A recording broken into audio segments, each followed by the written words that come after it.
Halo sahabat bisnis Brickspot. Pada pembahasan kali ini akan sedikit berbeda dengan pembahasan sebelumnya, di mana pada pembahasan sebelumnya admin membahas mengenai tanaman pertanian mahal yang cepat panen. Nah, untuk kali ini admin akan membahas tentang tanaman pertanian yang banyak merugikan petani. Jadi sebaiknya hindari menanam beberapa jenis tanaman pertanian ini jika kamu tidak mau rugi. Karena hampir dari setiap petani yang menanam tanaman pertanian ini bukannya untung tapi justru malah rugi. Bahkan untuk balik modal aja peluangnya sangatlah minim. Jadi saran admin, jika Anda petani maka ada baiknya sebelum membudidayakan suatu tanaman, Anda harus pahami dulu prospek tanaman tersebut untuk menghindari yang namanya kerugian. Maka dari itu, simak video ini sampai selesai agar Anda tidak selalu gagal dalam bertani, karena tidak semua tanaman itu selalu menguntungkan. Bahkan, tanaman nomor 3 yang akan admin bahas di video ini, boleh dikata 80% petani yang menanamnya justru mengalami kerugian dan tidak balik modal.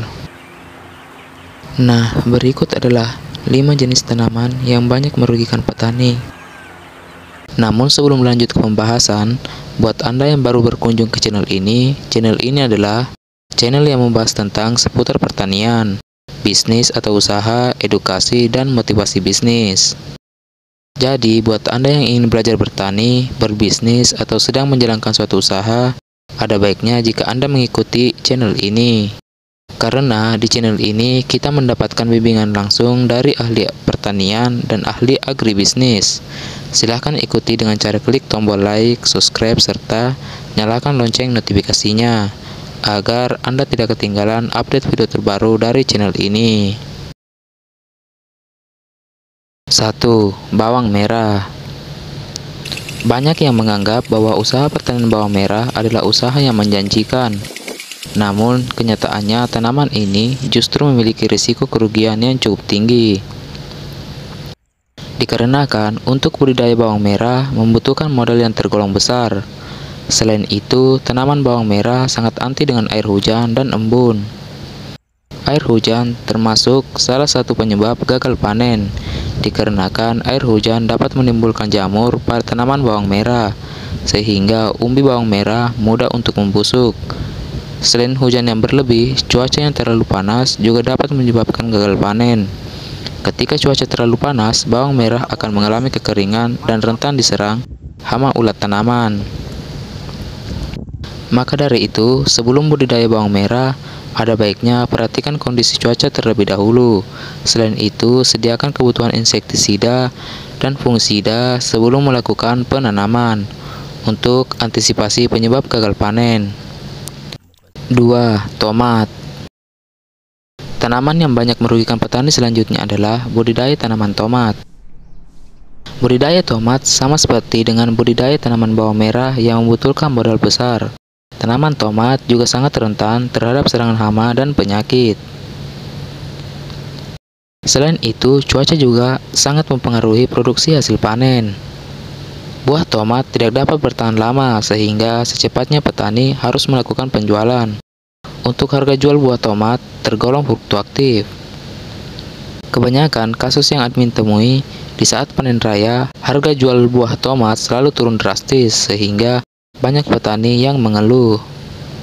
Dikarenakan hasil yang diperoleh tidak sesuai dengan tenaga serta dengan modal yang dikeluarkan. Bahkan untuk balik modal saja tergolong sulit, apalagi untuk mendapatkan keuntungan. 3. Pepaya.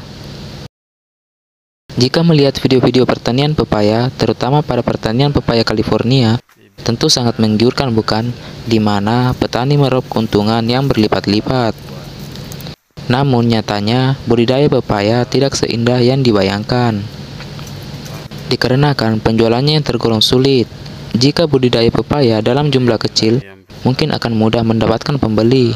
Tapi apabila melakukan budidaya dalam partai besar, yang potensi panennya bertonton, dapat dipastikan akan kesulitan dalam melakukan penjualan, karena pemasaran buah pepaya yang sangat sulit.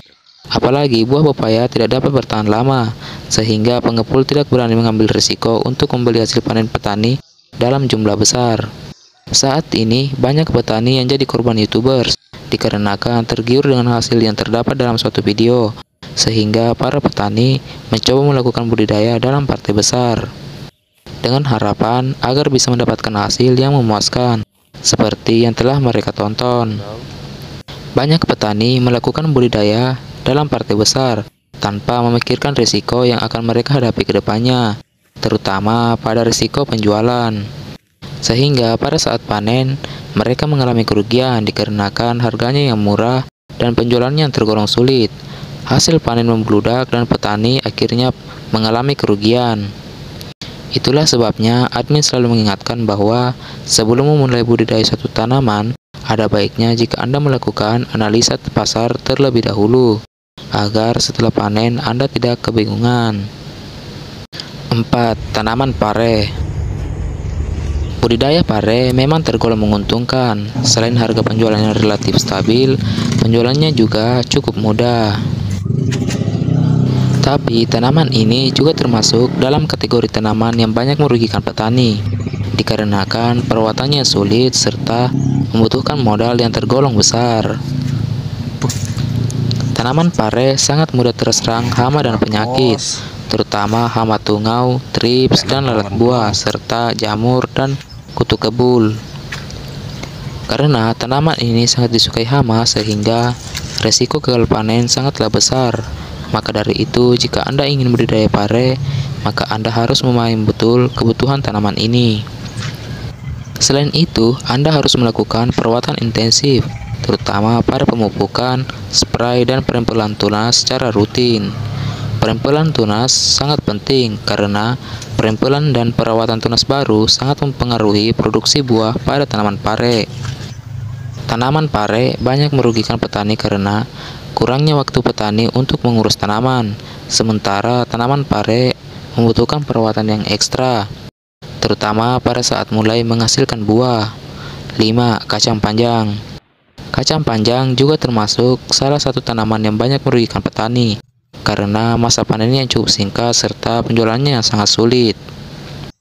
Untuk menjual hasil panen dalam skala kecil memang sangatlah mudah, tapi jika dalam skala partai besar akan terasa sangatlah sulit. Selain itu, jika tiba musim kacang panjang, harga jual kacang panjang di pasaran selalu turun drastis, dikarenakan banyaknya jumlah kacang panjang yang akan dijual, dan interval masa panen yang tergolong sangatlah cepat. Sehingga para tengkulak memanfaatkan keadaan untuk memainkan harga. Selain itu, kebutuhan budidaya kacang panjang cukup banyak, salah satunya adalah fungisida.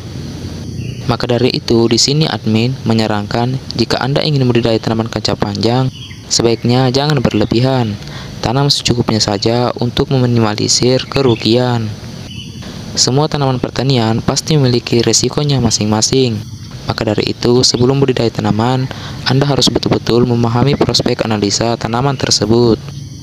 Jangan hanya karena harganya yang mahal, sehingga Anda langsung menanam suatu tanaman tanpa melakukan analisa terlebih dahulu, karena itu bisa menyebabkan kerugian. Bertani itu gampang-gampang susah. Jika rugi itu sudah risiko, jika untung itu adalah bonus. Intinya, sebagai petani, kita harus pandai dalam memilih jenis tanaman yang akan dibudidayakan.